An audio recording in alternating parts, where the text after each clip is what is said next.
राष्ट्रवादी Congress Sharad Pawar party के OBC प्रदेश अध्यक्ष राज राजापुरकर ने प्रेस कॉन्फ्रेंस में विधानसभा की अकोला पश्चिम, अकोट और मूर्तिजापुर इन 3 सीटों पर दावा किया। उन्होंने भाजपा की आलोचना करते हुए कहा कि आगामी विधानसभा चुनाव के बाद मोदी की गारंटी नहीं रहेगी। ओबीसी प्रदेश अध्यक्ष राज राजापुरकर पार्टी की वर्षगांठ के अवसर पर संकल्प महापद नियुक्ति कार्यक्रम के तहत अकोला आए थे।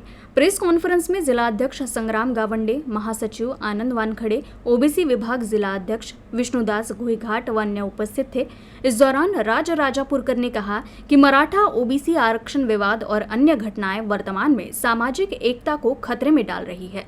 प्रदेश में अपराध बढ़े हैं। पिछले कुछ दिनों में 150 गंभीर अपराध हुए हैं। अब एनसीपी शरद पवार पार्टी सामाजिक एकता परिषदों का आयोजन करेगी। राज राजापुरकर ने ये भी कहा कि जातिवार जनगणना जरूरी हो गया है। राजापुरकर ने मनसुख हिरेन हत्या मामले के साथ साथ एंटीलिया मामले में निलंबित पुलिस अधिकारी द्वारा अनिल देशमुख पर लगाए गए आरोपों पर टिप्पणी की। उन्होंने ये भी आरोप लगाया कि वाजे बीजेपी की प्रवक्ता हैं और ये फडणवीस की साजिश है। बिल्कुल आलबेल नाहीये।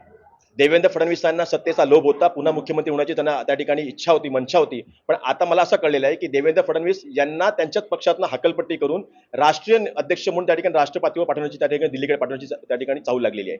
कारण की याच्या रिपोर्ट्स असे आहेत की देवेंद्र फडणवीसांच्या नेतृत्वाखाली भारतीय जनता पक्षाला काही चांगले दिवस येणार नाहीत आणि त्या ठिकाणी चांगली संख्याबळ येणार नाहीये आणि त्यांच्या नेतृत्वाखाली जर निवडणूक लढवली गेली तर भारतीय जनता पक्षाला खूप मोठा त्या ठिकाणी धोका आणि नुकसान होऊ शकतं।